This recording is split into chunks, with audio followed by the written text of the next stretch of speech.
ਕੁੱਤੇ ਪੈ ਜਾਵਣ ਅੱਗੋਂ ਬਹਿ ਜਾ। ਕੁੱਤੇ ਫਿਰ ਬੰਦੇ ਨੂੰ ਵੱਢਦੇ ਨਹੀਂ। ਇਹ ਕੁੱਤਿਆਂ ਦੀ ਆਦਤ ਕਸੂਰ ਮੰਦਾ। ਬੰਦੇ ਬੈਠੇ ਨੂੰ ਬੰਦੇ ਛੱਡਦੇ ਨੇ। ਗੱਲ ਇਹ ਆ ਵੀ ਜਿਹੜਾ ਇੱਕ ਅਸੀਂ ਹਕੀਰ ਜਿਹੀ ਮਖਲੂਕ ਉਹਨੂੰ ਸਮਝਦੇ ਆ। ਖੁਦਾ ਮਖਲੂਕਾਂ ਸਾਰੀਆਂ ਖੁਦਾ ਦੀ ਜ਼ਾਤ ਦੀਆਂ। ਉਹ ਕੁੱਤਾ ਨਾ ਕਹਿੰਦੇ ਇਨਸਾਨ ਨੂੰ ਪੈ ਜਾਵੇ ਨਾ ਤੇ ਬੰਦਾ ਬਹਿ ਜਾਵੇ, ਉਹ ਫਿਰ ਖੜ ਜਾਂਦਾ। ਤਰਲਾ ਹੀ ਹੁੰਦਾ ਨਾ ਵੀ ਮਖਲੂਕ ਆ ਵੀ ਬੰਦਾ ਬਹਿ ਗਿਆ ਤਾਂ ਉਹ ਪਿੱਛੇ ਹਟ ਜਾਂਦਾ।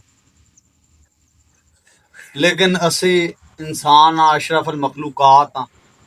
ਸਾਡੇ ਕੋਲ ਕੋਈ ਬੰਦਾ ਤਰਲੇ ਵੀ ਲੈਂਦਾ ਰਵੇ ਨਾ, ਅਗਰ ਕੋਈ ਮਾਜ਼ਰਤ ਦੀ ਵਜ੍ਹਾ ਤੋਂ ਜਾਂ ਉਂਝ ਨੀਵਾਂ ਹੋ ਜਾਵੇ, ਅਸੀਂ ਬੰਦੇ ਉਹਦੇ ਉੱਤੇ ਚੜਾਈ ਕਰਦੇ ਨੇ, ਉਹ ਮਾਰੇ ਨੂੰ ਮਾਰਦੇ ਤੇ ਅੱਗੋਂ ਜੇ ਕੋਈ ਨੱਕ ਉੱਤੇ ਸਾਡੇ ਮਾਰਨ ਵਾਲਾ ਹੋਵੇ ਤਾਂ ਬੰਦੇ ਪੈਰ ਵੀ ਨਹੀਂ।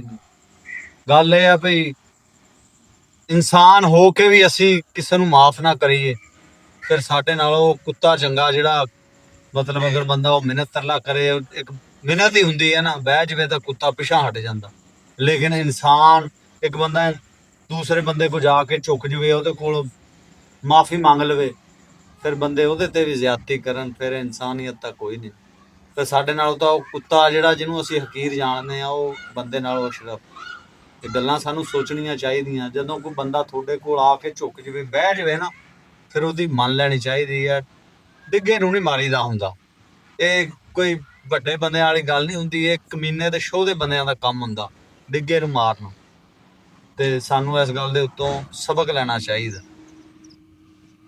ਬਾਕੀ ਆਪਣੀ ਸੋਚ ਆ ਬੰਦੇ